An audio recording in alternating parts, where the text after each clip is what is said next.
자, 우리 한번 옆에 분들하고 인사하겠습니다. 우리 온라인으로 예배하는 우리 성도님들도 우리 가정에서 우리 함께하는 우리 가족들과 서로 한번 인사 나누겠습니다.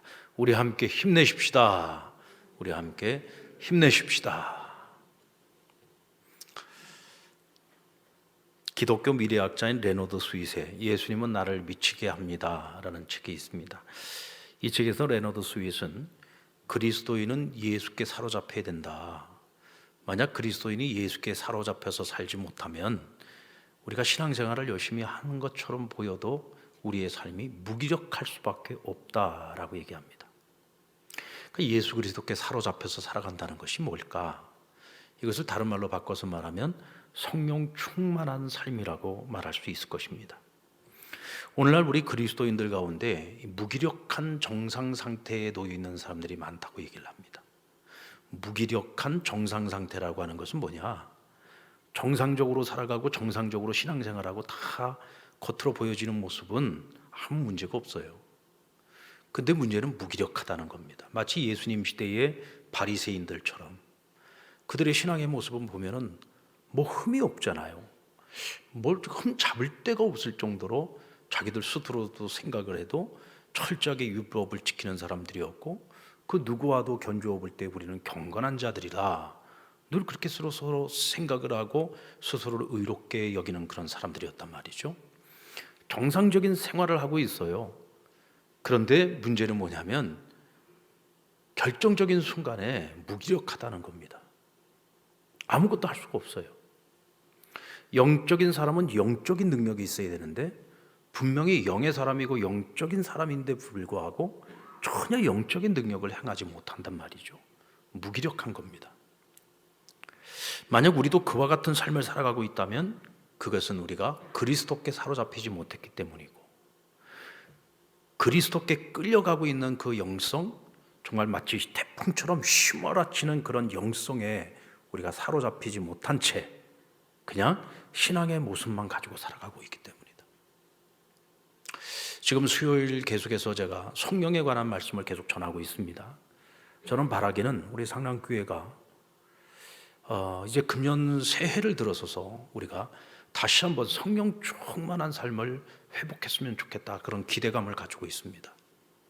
성령님은 어디 멀리 계시는 분이 아니라 우리 안에 계시는 분인데 성령님이 우리의 주인 되시고 성령님이 우리를 다스리고 계신단 말이죠. 그런데도 불구하고 우리가 성령 충만하지 못하는 것은 여전히 성령님께서 내 안에서 주인 노릇을 못하고 있는 것이고, 또 우리가 성령님을 기뻐하지 못하고 성령님을 사모하지 못하니까 성령님이 우리에게 능력을 주고 싶어도, 성령이 우리에게 기름을 부어주고 싶어도 우리가 그것을 누리지 못하고 살아가는 것입니다. 그래서 우리가 성령님을 바로 알고 우리가 성령의 그 강력한 능력에 우리가 좀 사로잡혀가지고 성령의 충만한 삶을 살았으면 하는 그런 기대와 소망을 가지고 우리가 함께 성령을 알아가기를 원합니다. 요즘 성도님들하고 얘기를 나누면서요, 이 무기력해졌다는 얘기를 참 많이 들어요. 목사님, 요즘 제가 너무 무기력합니다. 영적으로 뭔가 이 공허함이 밀려오는데 이거를 어떻게 감당을 못하겠다는 얘기를 합니다.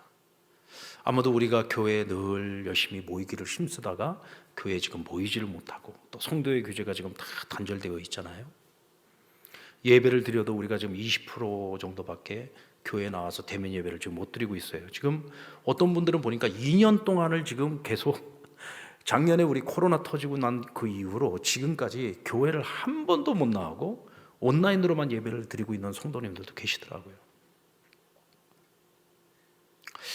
참 이 코로나가 이렇게 단절을 갖고 오다 보니까 온라인 예배를 통해서도 우리가 은혜를 받을 수 있지만, 그러나 온라인으로만 도저히 해결할 수 없는 그 영적인 갈급함이 있거든요. 그 영적인 공허함이 있어요. 그러니까 이걸 지금 채워주지를 못하고 있으니까 막 자신의 어떤 영적 상태가 막 무기력증에 빠지는 거죠. 그러나 여러분, 우리가 지금 환경만 탓할 수는 없잖아요. 어차피 우리에게 지금 찾아와 있는 환경은 이건 우리가 우리 힘으로 어떻게 해결할 수 없는 상황인데 우리가 지금 환경만 탓할 수 없고 환경만 핑계 삼을 수는 없는 것입니다. 오히려 우리가 생각을 바꿔야 됩니다. 우리가 지금까지 공동체를 통해서 하나님을 만나고 공동체를 통해서 하나님을 예배하고 공동체를 통해서 우리가 하나님과의 어떤 그 긴밀한 교제를 이루어왔었다면 지금은 어쩔 수 없는 상황 속에서 내가 홀로 하나님을 만나 하나님을 예배하는 개인의 예배가 회복되는 시간, 오히려 내가 하나님과 독대하여 기도하는 시간, 그리고 잃어버린 우리의 영성을 다시 한번 하나님 앞에 부르짖으면서 회복할 수 있는 시간. 그래서 저는 우리 성도들이요, 지금은 어쩔 수 없이 자가격리를 많이 해야 되잖아요. 어쩔 수 없이 자가격리를 하고 있는 그곳이 내가 가정이라면 가정 안에서 내가 기도하는 기도의 초소를 만들어야 돼요. 내가 기도하는 기도의 자리를 만들어야 되고요, 내가 하나님 말씀을 날마다 묵상하면서 하나님과 만나고 교제하는 그 자리를 만들어야 되고요.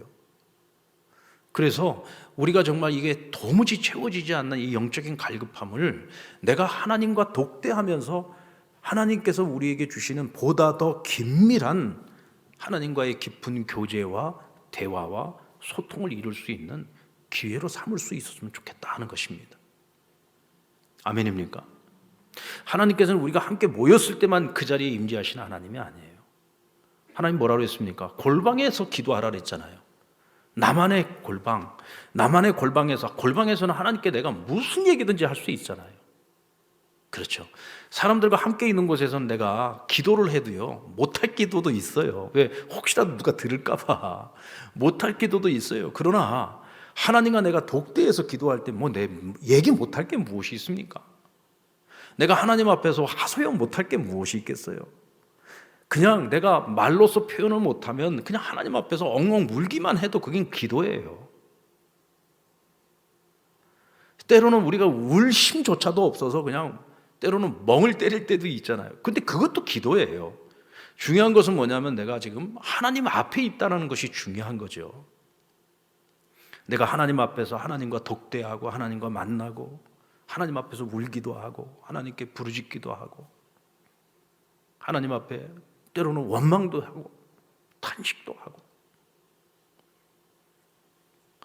그렇게 하면서 우리가 개인적으로 성령 충만을 회복하는 시간을 갖는다면 하나님께서 우리에게 성령의 기름 부으심을 허락하시고 은사도 부어주시고 능력도 허락하여 주셔서 우리가 영적으로 재충전을 받는 기회를 만들 수 있다는 것입니다.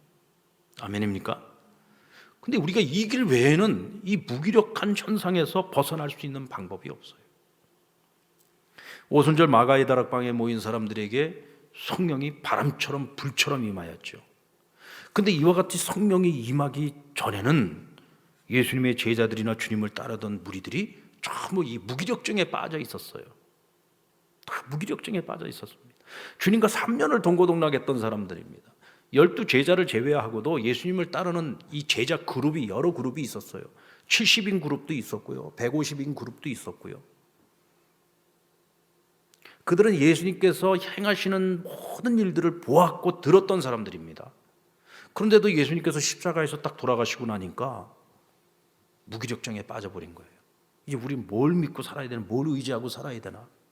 예수님께서 그렇게 말씀하셨던, 당부하셨던, 약속하셨던 것들을 하나도 기억을 못하는 거예요. 왜? 주어진 환경, 주어진 상황이 지금 너무 절박하다 보니까 무기력증에 빠져버리고 말았어요. 그런데 바람 같은 성령, 불 같은 성령이 마가의 다락방에 임한 겁니다. 성령의 충만함이 임한 거죠. 성령에 확 사로잡혀 버린 거예요. 그 순간에 이 사람들이 어떻게 됩니까? 확 돌변해 버립니다. 완전히 바뀌어 버리는 거예요. 사람이 바뀌어도 한순간에 너무 확 바뀌어 버리면요, 그거 이상하잖아요. 그러니까 사람들이 그들을 보고 이상하다 생각할 수밖에 없었던 거예요. 왜? 너무 갑자기 바뀌어 버리니까. 여러분, 성령의 역사가 우리 가운데 임하면은요, 이렇게 돌변하는 일들이 일어납니다. 우리의 삶이 완전히 바뀌어버린, 마음의 상태가 바뀌어버리는 거예요. 두려움과 염려로 근심으로 가득했던 사람이 기쁨과 감사로, 그리고 용기와 담대함을 가지게 된단 말이죠. 그러니까 계속해서 동굴 속으로 숨어들던 사람들이 어떻게 동굴을 박차고 바깥으로 나오잖아요.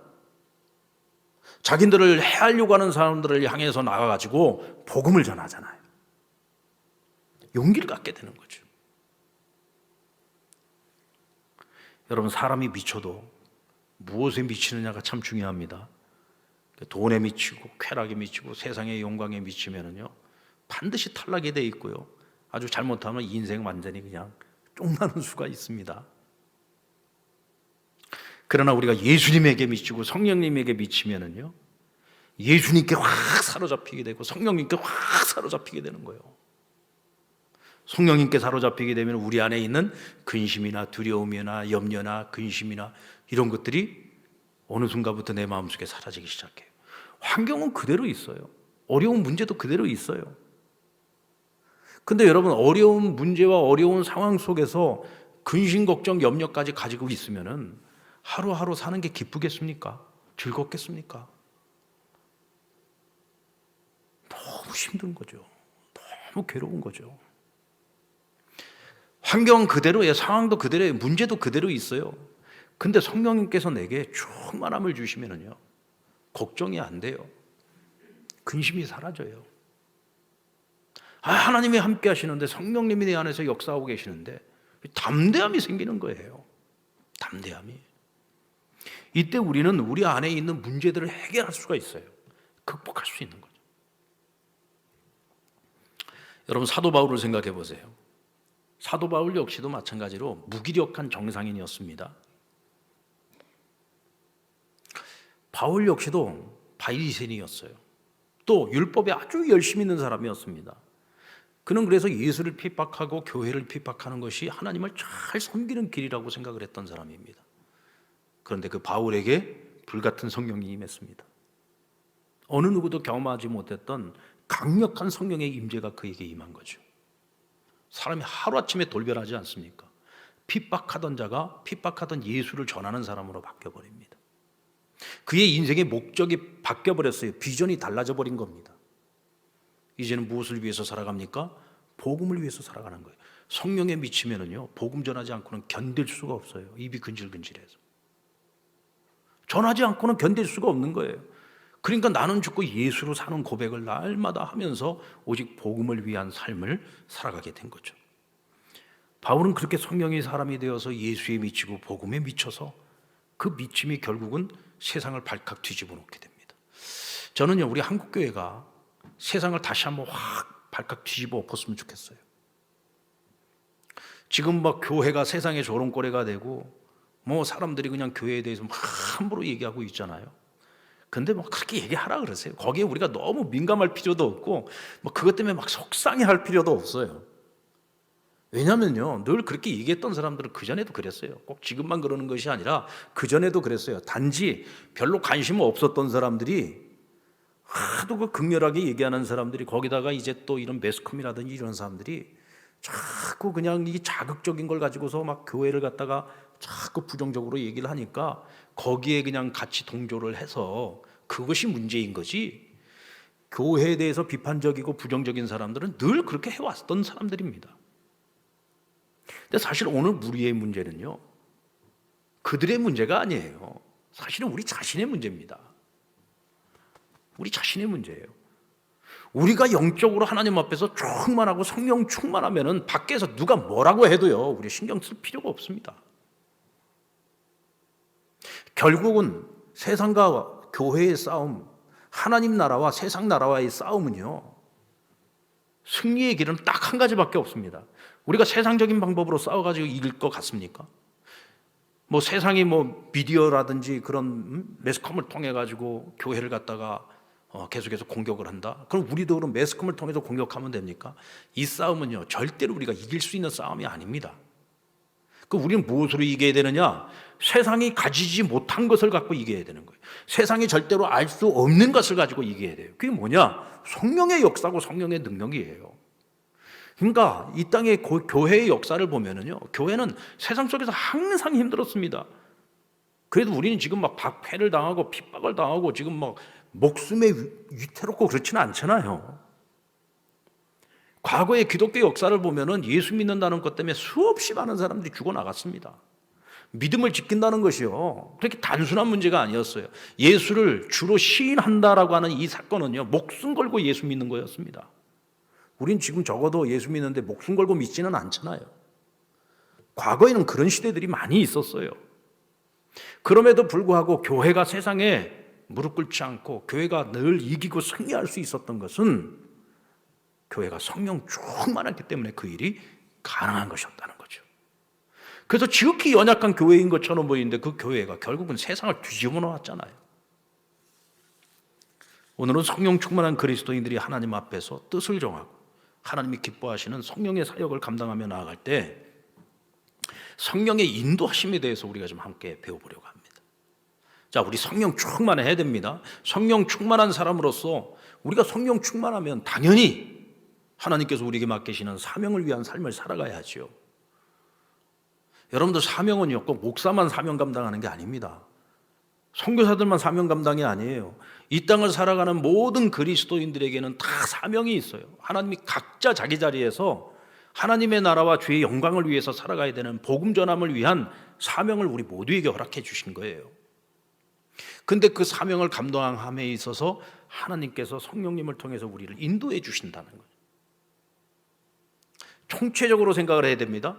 하나님께서 내게 맡겨주신 사명, 우리가 그 사명의 길을 걸어갈 때에 하나님의 그 사명을 목적으로 나아가지만 내 인생의 모든 문제예요. 내 인생의 모든 것들을 성령님께서 한 걸음 한 걸음 다 인도를 해주시는데, 그럼 그 성령님의 그 인도하심이 어떻게 우리 안에서 역사를 하며, 우리는 또 그 성령의 인도하심에 어떻게 민감해야 되며, 우리는 그 성령의 인도하심을 따라서 어떻게 살아가야 하는지를 바로 알아야 되겠다는 거죠. 자, 오늘 본문의 사건이 그걸 우리에게 아주 가장 정확하고 명확하게 보여주는 사건입니다. 익히 여러분들 우리 잘 아는 내용이죠. 바울이 2차 전도 여행 중에 바울은 아시아 내륙으로 올라가려고 했어요. 여기서 말하는 아시아라고 하는 것은 소아시아 지역을 말하는 거예요. 오늘날의 터키 땅이에요. 굉장히 넓고 광대한 땅이고요. 그리고 이 지역은 굉장히 산세도 깊고 그리고 굉장히 척박한 땅이기도 합니다. 본래 이 소아시아 남부 지역을 1차 선교 여행 때 이미 다니면서 그곳에서 복음을 전하고 교회를 세우고 또 그곳에 제자들을 세우기도 했어요. 그래서 바울은 2차 선교 여행 때는 이제 남부 지역에서 북부 지역으로 윗지방으로 올라가면서 내륙 전체를 다 복음화시키고자 하는 크고 원대한 꿈을 가지고 준비를 했던 거죠. 그래서 계속해서 내륙으로 올라가려고 하는데 이상하게 자꾸 하나님 막으시는 거야. 어떻게 막으셨는지 모르겠어요. 근데 분명히 가려고 하면은 여러 가지 상황들이 발생을 해가지고 계속 윗지방으로 못 가고 계속 해안길을 따라서 가는 거예요. 그러다가 어디까지 가게 되냐면 우리가 트로이의 목마할 때 그 트로이죠. 성경에서는 드로아라고 표현을 하고 있는데 이 드로아라고 하는 해양 도시까지 올라가게 된 겁니다. 그러니까 거기까지 가기까지 하루 이틀이 아니에요. 긴 시간 동안을 계속 원래 목표로 했던 소아시아로 가기 위해서, 그것도 내륙으로 가기 위해서 계속 끊임없이 트라이를 하는데 하나님 계속 막으시면서 결국 드로아까지 가게 만드신 거예요. 그리고는 바울이 기도하는 중에 하나님이 그에게 꿈을 꾸게 하시고 환상을 보여주셨는데 한 마게도니아인이 나타나서 와서 우리를 도와달라고 요청을 합니다. 그 꿈을 꾸고 난 후에 바울은 깨닫게 되죠. 하나님이 원하시는 것은 소아시아가 아니라 마게도니아로 가라가는 것이구나. 이 마게도니아는 에게해를 건너서 유럽 땅으로 가는 것입니다. 그러니까 복음의 서진을 말하는 거예요.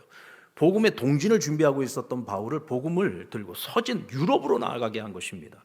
당시 세계는 아시아가 중심이 아니었어요. 유럽이 중심이었습니다. 왜냐하면 그곳에 로마가 있기 때문이죠. 로마가 당시 세계를 지배하고 있었지 않습니까? 로마가 예전에 그 그리스 땅이 마게도니아 이 지역 전체를 다 지배하고 있었고 아시아도 지배를 하고 있었죠. 그래서 하나님께서 복음을 들고 아시아로 가지 않게 하시고 유럽으로 가게 하신 것입니다. 성령의 인도하심은요, 때때로 우리가 이해하기 어려울 때가 참 많습니다. 6절 말씀에 보면 성령이 아시아에서 말씀을 전하지 못하게 하시거늘 그랬어요. 누가 하나님 말씀을 못 전하게 했다고요? 성령님이, 하나님의 영이신 성령님이 복음 전하는 것을 막았다는 거예요. 이게 바울의 입장에서 보면은 이해가 안 되잖아요. 성령님이 당연히 길을 열어주시고 문을 열어주셔가지고 복음이 더 확산될 수 있도록 능력을 주시고 막 길을 열어주셔야 되는데 이상하게 계속 길이 막히고 막 복음도 못 전하게 만드시는 거야. 자, 우리 여기서 잠시 이 사건은 좀 잠시 뒤에 살피도록 하고, 우리가 하나님의 일을 하다 보면은요, 우리가 하나님의 일, 선한 일을 하면은 길이 막 쫙쫙 열려야 되잖아요. 아닙니까? 우리가 하나님의 일을 해나갈 때 막 길이 막 열리고 막 형통해야 되지 않습니까? 근데 실질적으로는 그렇지 않을 때가 참 많이 있어요.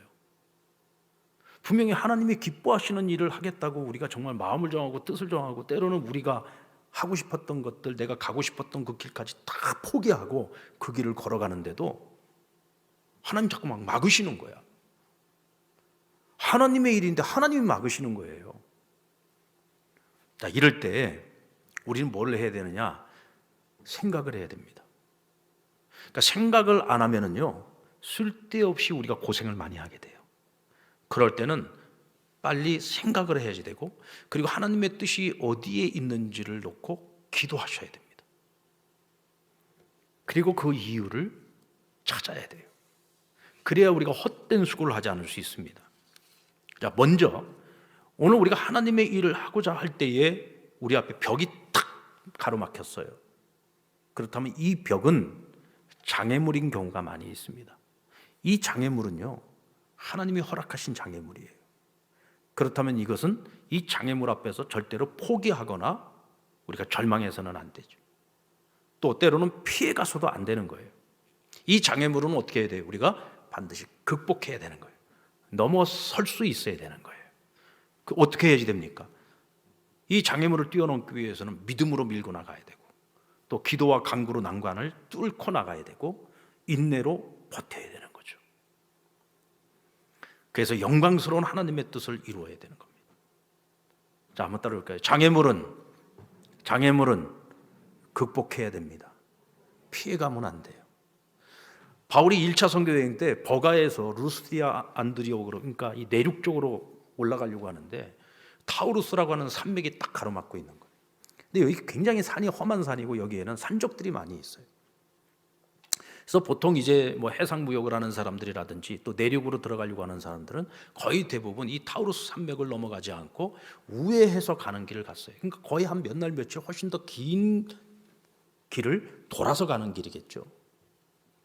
함께 선교 여행을 하고 있었던 바나바와 그리고 마가 요한은 돌아가는 길을 원했습니다. 왜냐하면 이 길이 안전한 길이었기 때문에. 이건 굉장히 상식적인 선택을 하려고 했던 겁니다. 근데 바울은, 자, 우리가 앞으로 복음을 전하기 위해서는 지금 여기뿐만 아니라 앞으로 수없이 많은 곳을 다녀야지 되는데 그때마다 얼마나 많은 장애물들이 있겠느냐. 그러면 장애물이 있을 때마다 우리가 맨날 돌아갈 거냐.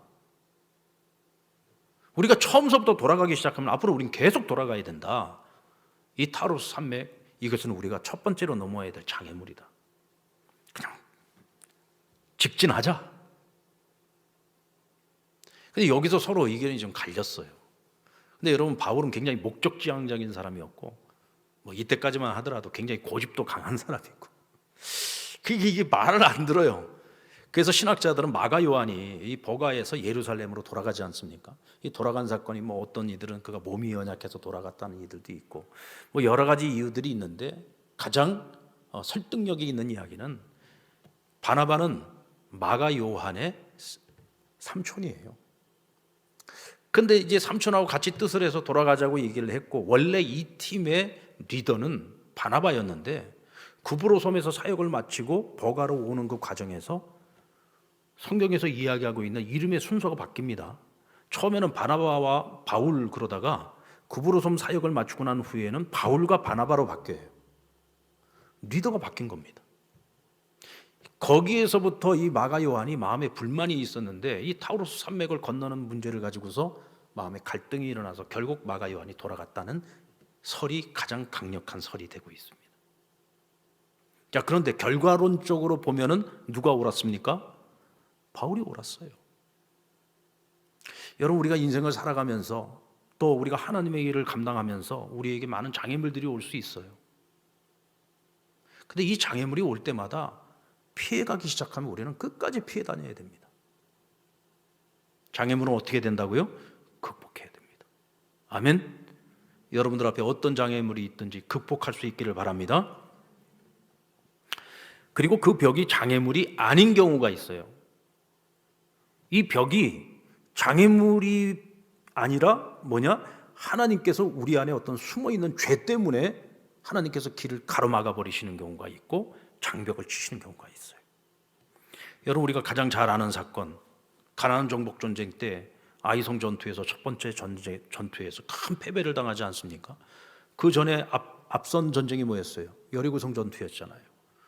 그냥 빙빙 돌기만 했는데도 믿음으로 순종하니까 하나님께서 성을 무너뜨리고 큰 승리를 주시지 않았습니까? 근데 아이성 전투는 여리고성보다도 훨씬 더 작은 성이었어요. 마음만 먹으면은 이스라엘이 언제든지 무너뜨릴 수 있는 그런 성이었습니다. 근데 아이성 전투에서 대참패를 당합니다. 그 이유가 뭐였습니까? 하나님께서 첫 번째 전쟁이었고 첫 번째 승리였고 하나님이 주신 승리였기 때문에 첫 번째 이 열매를 온전히 하나님께 드리기를 원했어요. 그래서 하나님께서 그 전리품 중에 어느 것 하나도 너희를 위해서 취하지 말라고 하셨거든. 근데 아간이라고 하는 자가 욕심이 생겨가지고 그 전리품을 자기가 몰래 감춰서 취했던 겁니다. 그러니까 하나님께서 이스라엘 중에 하나님 앞에 불순종의 죄가 있는 것을 보시고 본보기로 삼으신 거죠.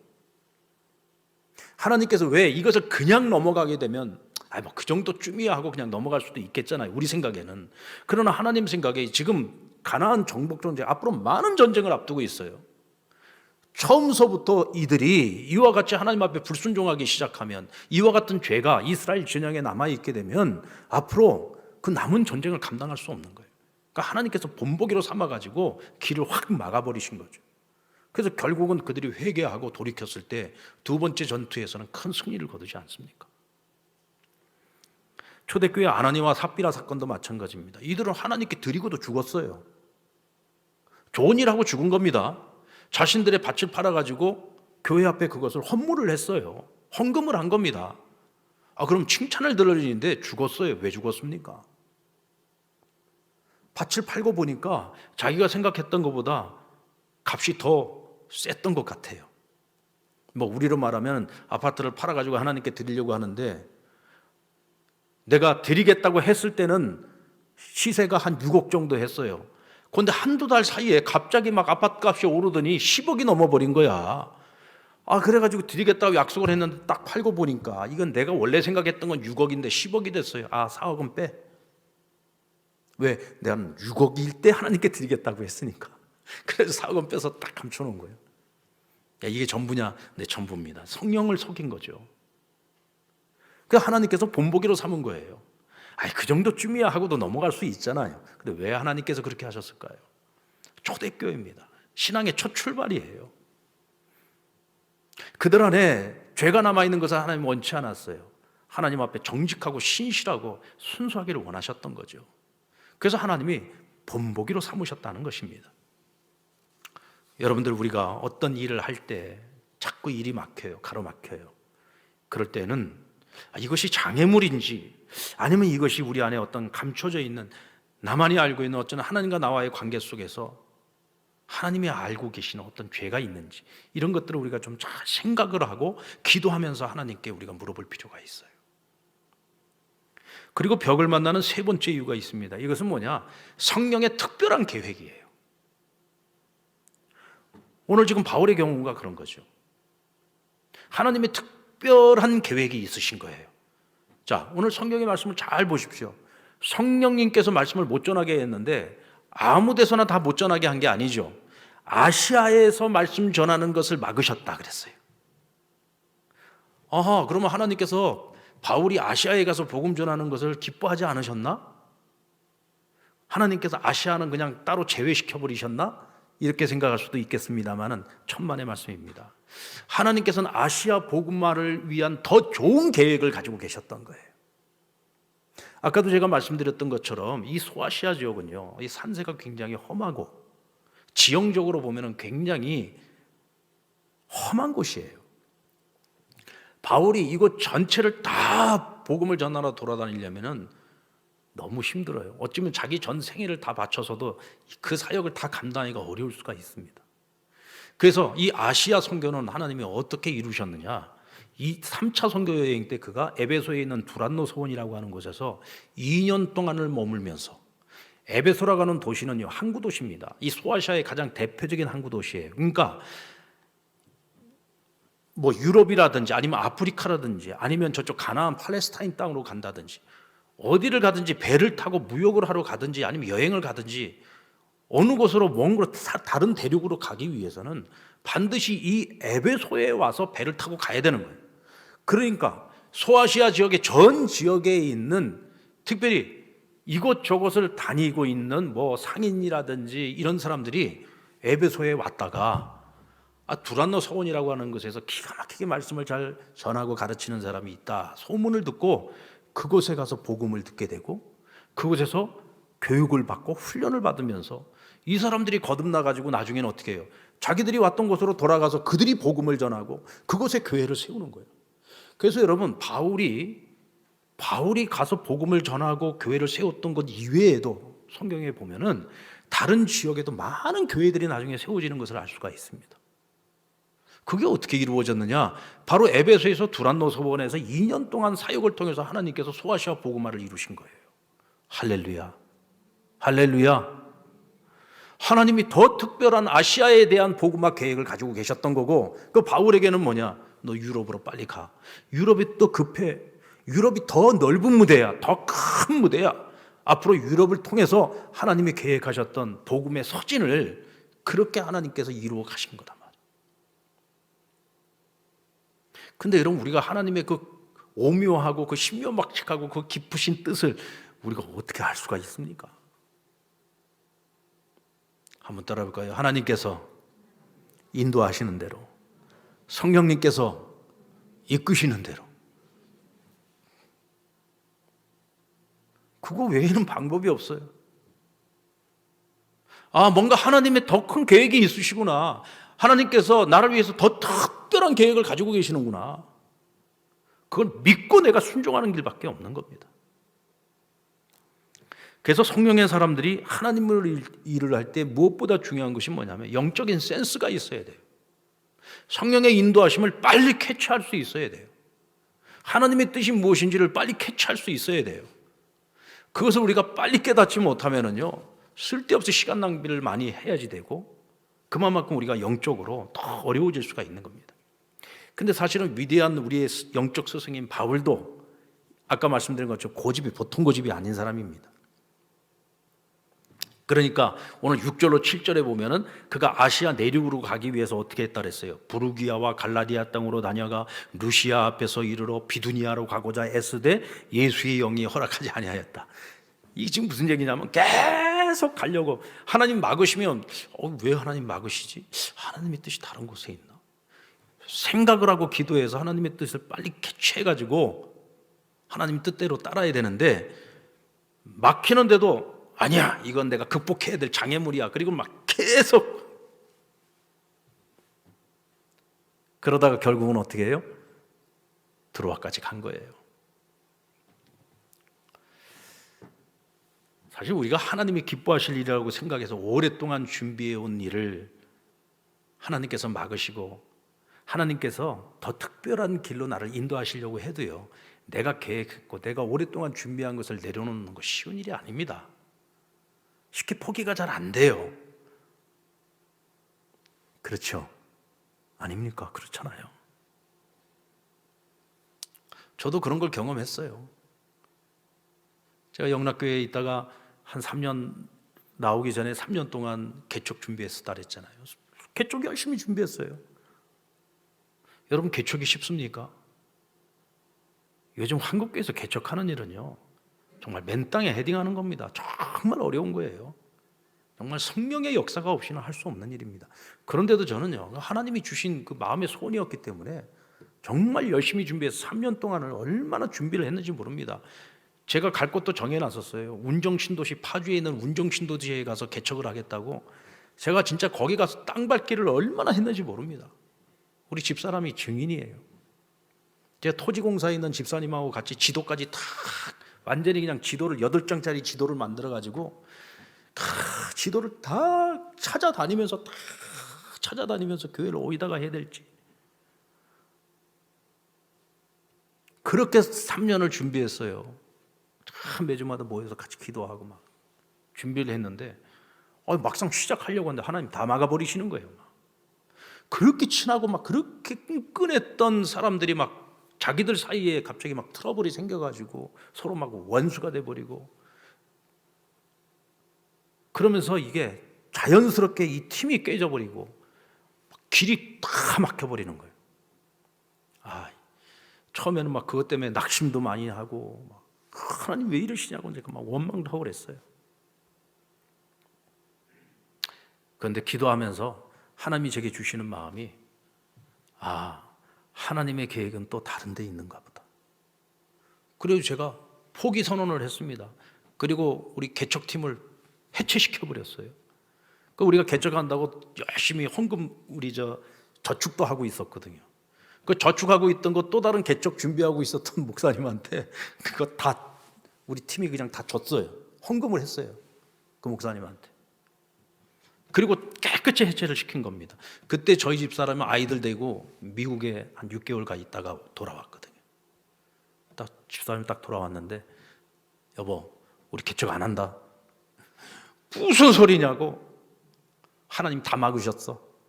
하나님 다른 길을 계획하셨는가 봐. 그래서 그만뒀다.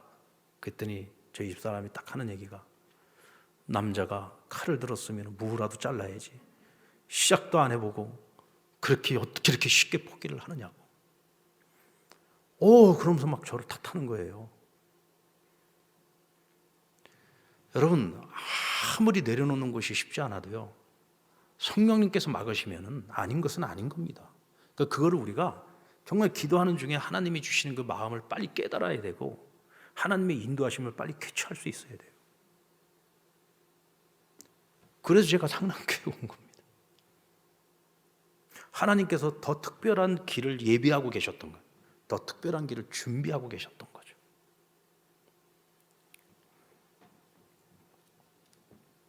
바울은 하나님의 계획과 그 뜻이 무엇인지를 딱 깨달았을 때 어떻게 돼?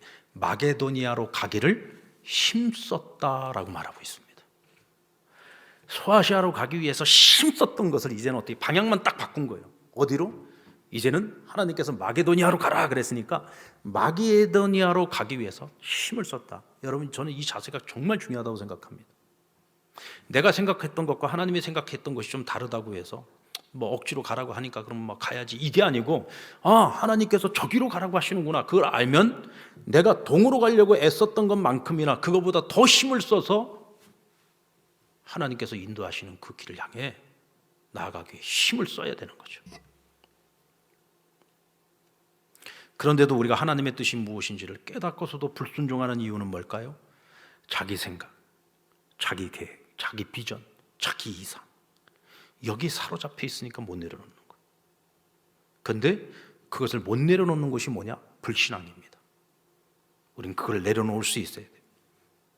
그거를 내려놓지 못하면 영적으로 우리는 더 피곤해지고 더 고단해질 수밖에 없고, 오히려 어차피 우리는 하나님이 인도하시는 길로 갈 수밖에 없어요. 근데 그 가는 길이 평탄하지는 못해요. 일이 꼬이고 하는 것마다 실패하고 어려워지는 거예요. 결국 하나님의 인도하심에 순종하는 사람은 곧 성령의 사람인 것이다. 아멘입니까? 여러분 보십시오. 우리가 성령의 은사를 받아가지고 막 불러불러 하고 막 병든 자를 고치고 막 기적을 일으키고 그래. 능력이 나타난단 말이죠. 능력은 나타나는데 정작 하나님께서 나에게 길을 인도하시고 내게 명령하시고 내게 말씀하실 때 하나님의 뜻에 순종을 안 해. 그럼 성령의 사람이 아닌 거예요. 그 성령님이 주신 것이 오히려 그를 힘들게 만들 수도 있고 오히려 그를 잘못되게 할 수도 있어요. 성령의 사람에게서 나타나야 되는 가장 중요한 모습은 순종의 모습이어야 된다는 거죠. 아멘입니까? 그럼 하나님의 인도하심에 순종하기 위해서 우리가 반드시 해야 되는 결단이 뭘까요? 그것은 익숙한 것과 결별하는 겁니다. 아브라함에게 하나님께서 내가 내게 지시하는 땅으로 가라. 그 오랜 세월 땅을 갈대아 우르에서 살았어요. 또 나중에 하란 땅에서도 15년이나 살았어요. 그 기나긴 세월, 그곳의 본토 친척 아비, 온갖 일gat 친척들부터 시작을 해서 거기서 자기가 생업을 토전을 다 닦고 살아왔잖아요. 거기가 내가 익숙한 땅이에요. 익숙한 땅, 익숙한 곳이에요. 거기서 사는데 아무 불편이 없어요. 근데 갑자기 어느 날 어디로 가라는지도 말씀하지 않고 내가 내게 지시하는 땅으로 가라 그런 거예요. 얼마나 그 결정을 내리는 것이 어려운 일이겠습니까? 근데 아브라함 믿음으로 순종했잖아요. 익숙한 것과 결별하는 것은 정말 어려운 일입니다. 쉽지 않은 일입니다.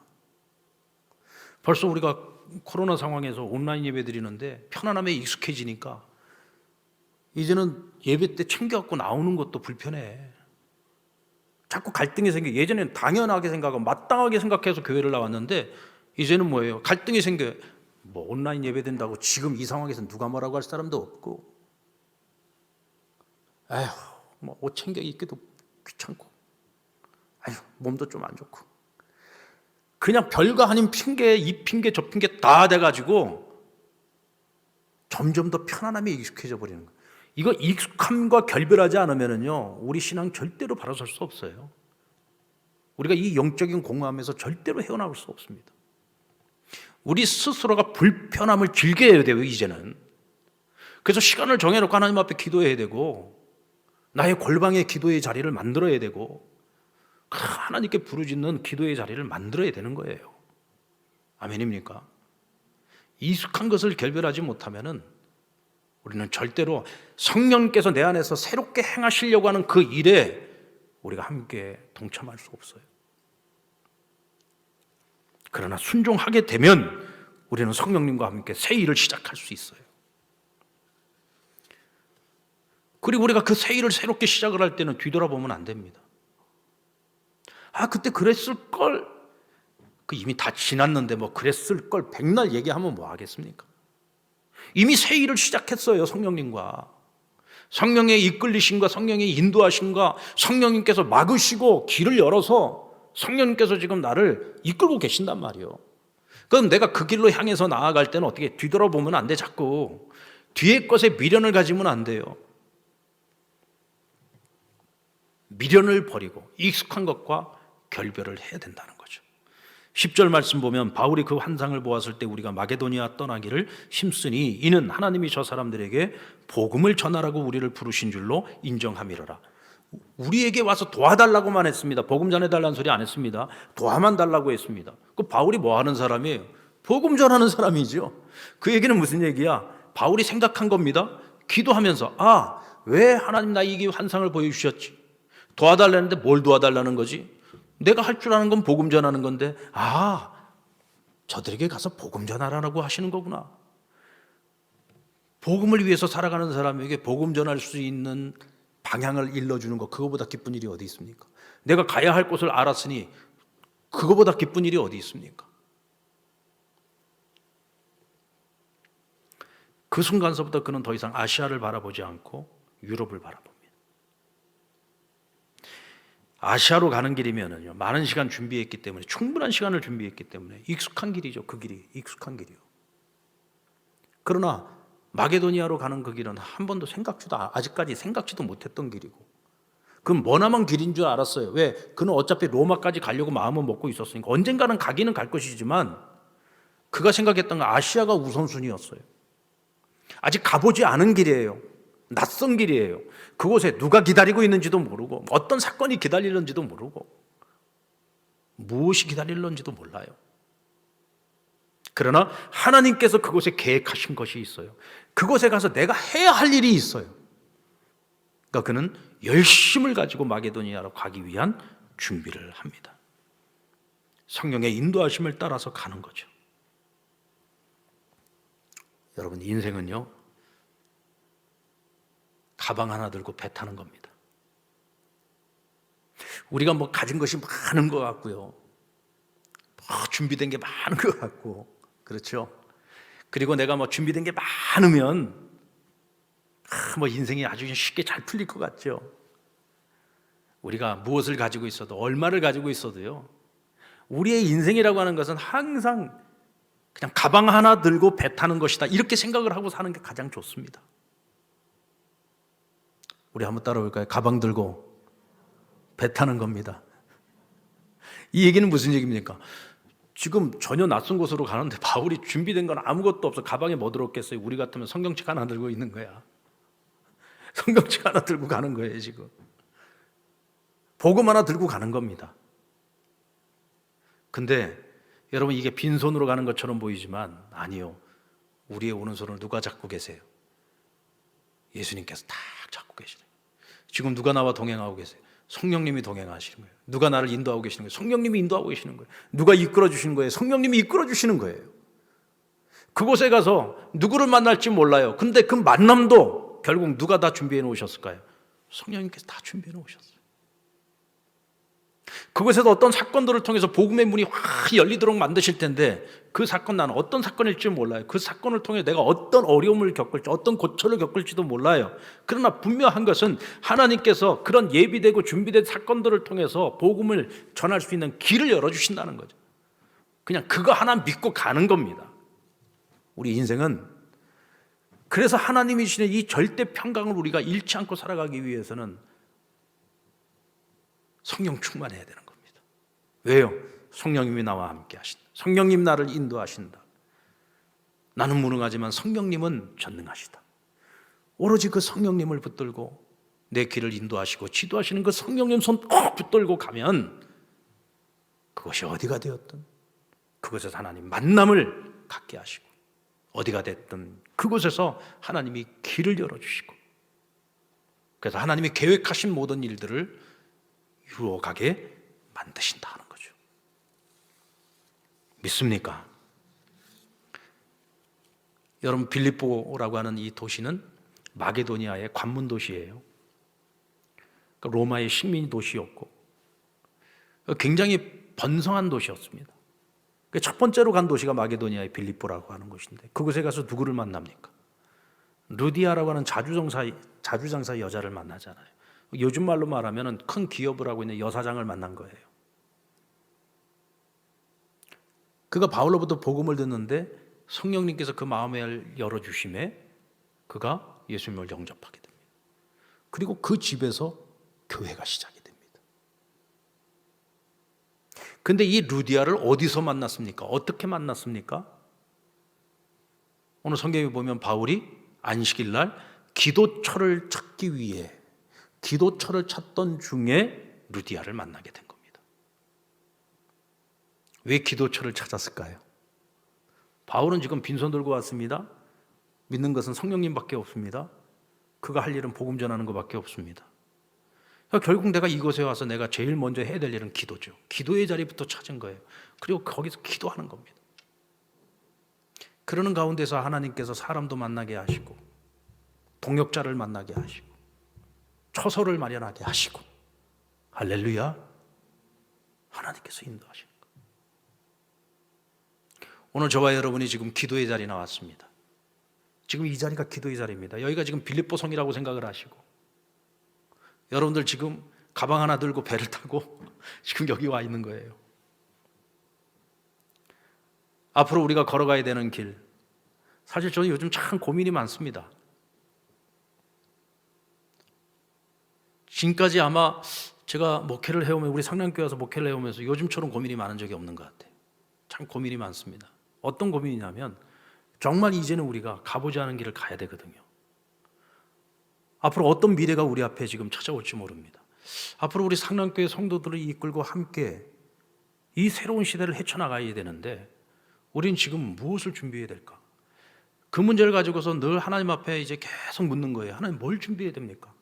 책도 읽어보고 강의들도 들어보고 세미나도 들어보고 뭐 여러 가지를 다 지금 듣고 나름대로 공부를 하면서 앞으로 우리가 어떤 방향으로 나아가야 될까를 계속 생각을 하는데, 제가 내린 결론이 뭐냐?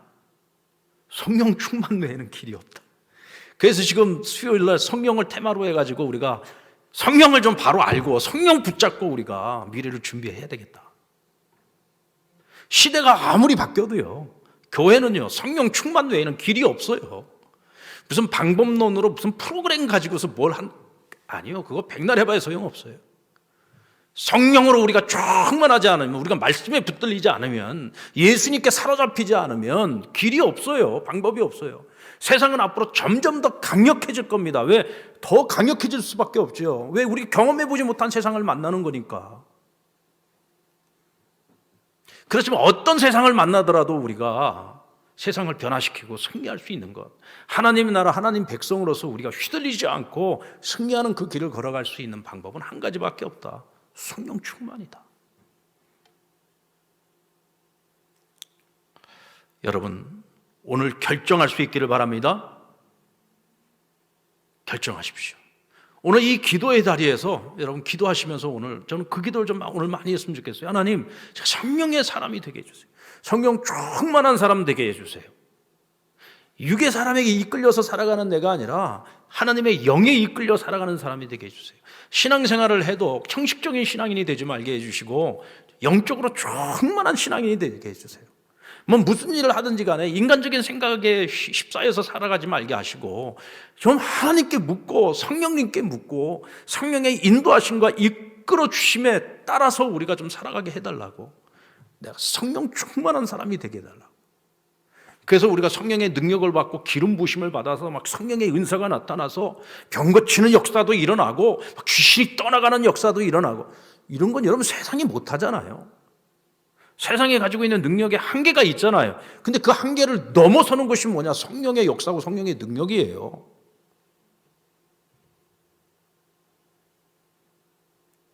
그것이 뭐냐? 기도의 능력이라는 거죠. 그 오늘 이 밤에 우리가 함께 뜨겁게 부르짖으면서 하나님 성령 충만함을 달라고 기도합니다. 무기력한 인생을 살지 말게 해달라고, 하나님 능력 있는 그리스도인으로 세상에 휘둘리는 삶이 아니라 세상을 이끌고 변화시킬 수 있는 삶이 되게 해달라고. 우리가 성령님과 함께 그 길을 걸어감에 있어서도 길이 때로는 막혀요. 벽이 막혀요.